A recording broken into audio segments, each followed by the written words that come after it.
Je vais direct au chien, je suis malade. Non mais je vous dis, ça monte à la tête cette histoire. C'est pas normal. Ça m'arrive jamais. Je sens qu'il y a un truc. Voyons voir ce qui se passe.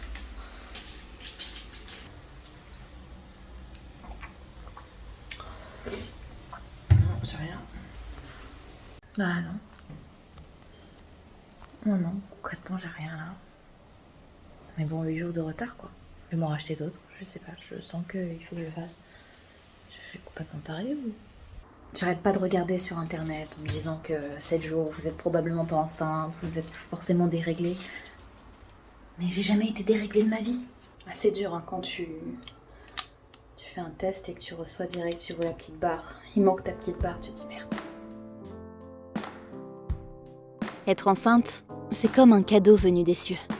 Tu peux être croyant ou pas, la magie qui se crée est bien réelle. Et le début de l'existence relève sincèrement du miracle. Je suis passée par plusieurs phases au cours de ce premier trimestre de grossesse. Il y a la plus belle surprise du monde qui m'attend au bout d'un bâtonnet. Ces 2 barres qui me font soudainement pousser des ailes.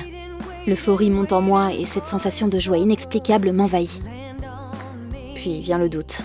Non, ça se trouve, le test est défaillant, je l'ai mal fait. Alors je recommence, encore et encore. Enfin, c'est moi, je crois rêver en fait. Je doute de ma propre capacité à créer la vie. Ça me paraît impensable. J'ai plus le contrôle. Comment puis-je faire autant confiance à mon corps alors que je ne sais pas comment tout ça fonctionne en vrai ? Mon corps est devenu un parfait étranger. Et je commence à m'y intéresser de plus en plus. Il me fascine, il m'impressionne. C'est comme si j'étais devenue 2 entités, 2 consciences. Mon corps a une mémoire, une intelligence et surtout, c'est à lui de prendre les commandes maintenant. J'ai plus qu'à lui faire confiance. C'est fou, non ? Mais j'ai ma part de responsabilité dans tout ça. Je dois l'aider à te faire grandir correctement. Je dois t'apporter protection et nutriments.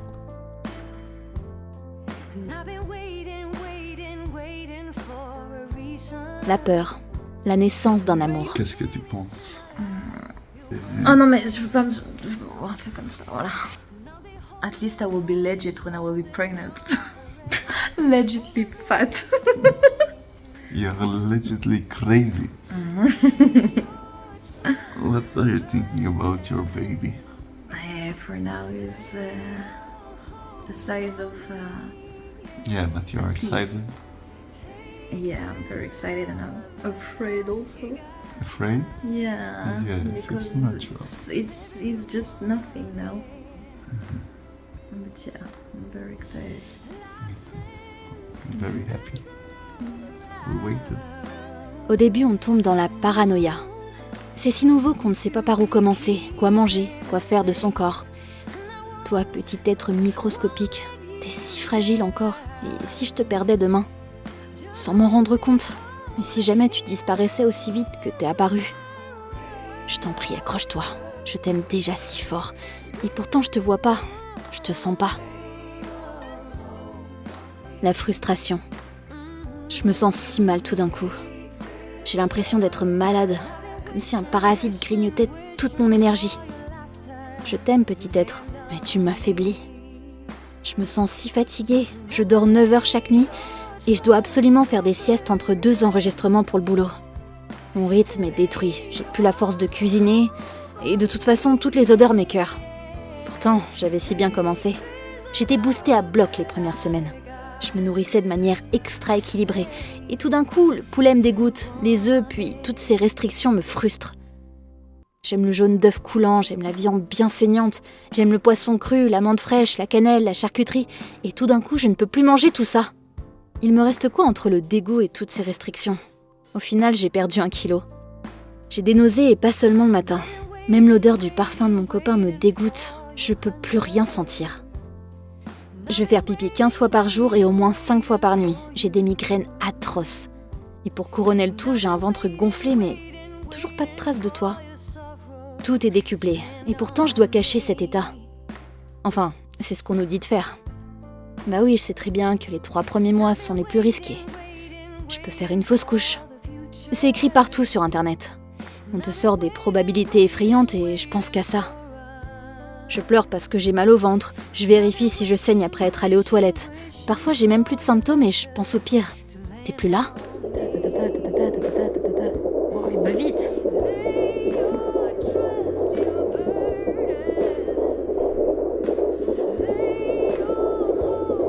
En tout cas, il va bien. Et ça me rassure. Je dois t'avouer, petit être, que je n'ai pas aimé cette période. Entre le stress de te perdre, le dégoût de tout, la fatigue, l'impatience, que tout ça passe au plus vite. Je compte les jours jusqu'à l'arrivée du 2e trimestre et c'est si long. Je check tous les jours mes applis de grossesse.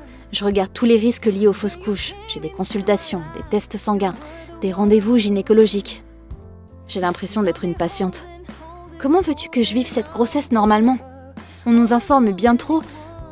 On nous passe au peigne fin, on parle de statistiques, de complications, de restrictions, des futures étapes auxquelles il faut réfléchir. Il est conseillé de faire un test des PNI, voire une amniosynthèse. Le risque de trisomie est accru lorsqu'on dépasse la barre des 30 ans. Je veux juste qu'on me laisse tranquille et que je survive à ces 3 mois sans qu'il ne t'arrive rien. C'est tout ce que je souhaite pour l'instant. Je n'arrive pas à me projeter, je ne peux pas te donner un nom. Commencer ta chambre, t'imaginer dans mes bras. J'ai si peur que tu ne sois qu'un rêve. Je l'ai quand même annoncé à ma mère, ma sœur et la sœur de mon copain qui est aussi enceinte de son 2e enfant.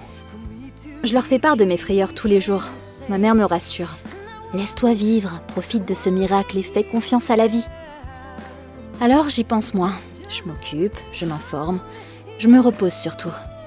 La plupart des grossesses se passent comme il faut après tout.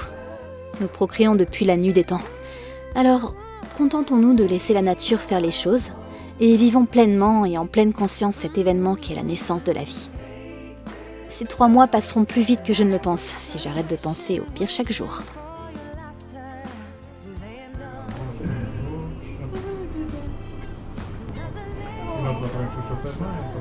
Oh. Et plus de peur que de mal. Tout va bien. À suivre.